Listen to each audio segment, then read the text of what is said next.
প্রথমত বলা যায় আমাদের বিরুদ্ধে অভিযোগ আনা হয়েছে ভোরে আমরা নাকি 21 নং হলে লিফলেট, এই অভিযোগ এনে আমাদেরকে গণতান্ত্রিক ছাত্র সংসদের সদস্য সচিব সেখানে মব তৈরি করে উল্টো আমাদের উপর দায় চাপিয়েছেন। প্রথম ব্যাপার হলো সেখানে 21 নং হলের যিনি প্রভোস্ট ছিলেন তিনি গতকাল থেকে অনুমতি দিয়েছিলেন, আমাদেরকে অনুমতি দিয়েছেন, ছাত্রদলকে অনুমতি দিয়েছেন ভোট কেন্দ্রের বাইরে, অবশ্যই 100 গজের বাইরে গিয়ে সেই প্যানেল পরিস্থিতির জায়গাগুলো বিলি করা যাবে। ওনারা সেখানে পরিকল্পিতভাবে এসেছেন, এসে আমাদেরকে পরিকল্পিতভাবে এইগুলো টেনে হিচড়ে আমাদের যেখানে ওখানে যারা পোলিং এজেন্ট ছিলেন বা আমাদের সমর্থক ছিলেন তাদেরকে অপদস্থ করেছেন, তাদেরকে মব তৈরি করে সংবাদ সম্মেলনে এসে বিভিন্ন জায়গায় বলার চেষ্টা করছেন আমরাই নাকি এই জায়গা করেছি। দ্বিতীয়ত আমাদেরকে বলা হচ্ছে আমরা নাকি ওএমআর মেশিনের যে প্রতিষ্ঠান থেকে আনা হয়েছে সেই প্রতিষ্ঠান নাকি জামাতের প্রতিষ্ঠান, এটা দিয়ে আপনারা অনলাইনে ফাইল আপ দেখতে পাবেন। আমরা আপনাদেরকে বলতে চাই যে এই প্রতিষ্ঠান থেকে আনা হয়েছে HR সফট বিডি, সেটির চিফ এক্সিকিউটিভ অফিসার সিইও হলেন রকমুনুর জামান রকি, ওনার রনি, ওনার ক্ষেত্রে আপনি দেখুন, ওনার পোস্ট দেখুন, কাউকে অপমান অপদস্থ করতে গেলে একসময় প্রকৃতির নিয়মে সেটা ফেরত আসে। খালেদা জিয়ার ছবিকে বিকৃত করার প্রতিবাদ জানিয়েছেন উনি। বিএনপি চেয়ারপারসন খালেদা জিয়ার আইনজীবী, বিএনপি আইনজীবী সম্পাদক সানাউল্লাহ ওনার ব্যাপারে সে প্রমোট করে ফেসবুকে পোস্ট দিয়েছেন। এবং আলহামদুলিল্লাহ তিনজনই দিনাজপুরের কৃতি সন্তান, খালেদা জিয়ার পারিবারিক ছবি, এবং আপনি দেখেন মির্জা ফখরুল ইসলাম আলমগীরের ছবি আরো রয়েছে সবগুলো দেখেন। উনি ওনার রাজনৈতিক পরিচয় আসলে বিএনপি ব্যাকগ্রাউন্ডে, তাহলে আসলে কিভাবে মিথ্যাচার করে জামাত নিয়ন্ত্রিত।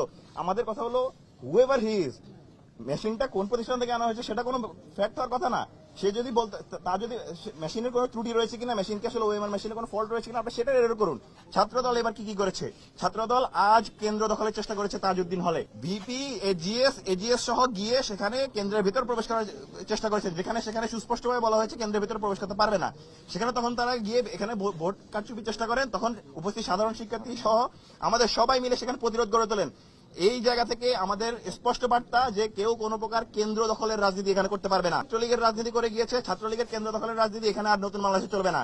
শিক্ষার্থীরা তাদের মতামত দেবে, শিক্ষার্থীরা তাদের ভোটাধিকার প্রয়োগ করবে, যাকে খুশি তাকে বাছাই করবে। দ্বিতীয়ত তারা বঙ্গমাতা হলে, সাবেক বঙ্গমাতা হল বর্তমান 15 নং ছাত্রী হলে তারা যেটা করেছে, তারা শুধুমাত্র একটি ভোট কেন্দ্রে যে কালি দেওয়ার আঙুলে যে কালি, সে কালি দেওয়ার ঘটনাটাকে কেন্দ্র করে তারাকে তিল থেকে তাল বানিয়েছেন। প্রথমত আমরা যখন শুনতে পাই সেখানে ভোট গ্রহণ স্থগিত রয়েছে, আমরা সেখানে যাই, গিয়ে দেখতে পাই সেখানে ছাত্র দলের জিএস প্রার্থী এবং একই সাথে যিনি আরেকজন শিক্ষার্থী 46 বছরের শিক্ষার্থী, ওনারা মিলে লিফলেট বিতরণ করছেন। কিন্তু সাংবাদিক যখন তাদেরকে রেড হ্যান্ড ধরলেন, যিনি ছিলেন শিক্ষার্থী 46 বছর, উনি সেখান থেকে সটকে গেলেন। কিন্তু জিএস প্রার্থী বলছেন এই জিনিসগুলো আমরা আনিনি, বরঞ্চ বলছেন এই জিনিসটাকে শিবিরই এনে এখানে রেখেছে। হাস্যকর এবং দায় চাপানোর রাজনীতি তারা করছেন, এটা আসলে আমাদেরকে খুব বেশি অবাক করে। তারা তারপরে সাংবাদিকের সঙ্গে বাকবিতণ্ডায় জড়িয়ে পড়লেন এবং ভেতরে ঢুকে গেলেন। এরপরে তারা কি করলেন, একদল ছাত্রদলের ভিপি প্রার্থী সহ একদল ছাত্রদলের নেতাকর্মীকে নিয়ে খুবই অন্যায়ভাবে ভেতরে প্রবেশ করে একদম সরাসরি ভোট কেন্দ্র পর্যন্ত চলে গেলেন এবং ভোট কেন্দ্রে গিয়ে মব সৃষ্টি করেছেন, সেখানে গিয়ে ভোট বানচালের চেষ্টা করেছেন, জালিয়াতি করেছেন, সেখানেও আবার তারা প্রতিরোধের মুখে পড়ে। তৃতীয়ত আমাদের একটু আগে উল্লেখ করা হয়েছে যে বহিরাগতদের অবস্থান চরম আশঙ্কাজনক। আমরা কিন্তু আজকে অলরেডি দেখতে পেয়েছি রবীন্দ্রনাথ ঠাকুর হল থেকে ছাত্রদলের কেন্দ্রীয় একজন নেতা আটক করা হয়েছে। সেই জায়গাটা আমরা দেখতে পাচ্ছি কি পরিমাণ ঝুঁকির মধ্যে এবং প্রশাসন কি পরিমাণ উদাসীন রয়েছে একটি বিশেষ দলের প্রতি, সেটা আসলে দেখা যায়।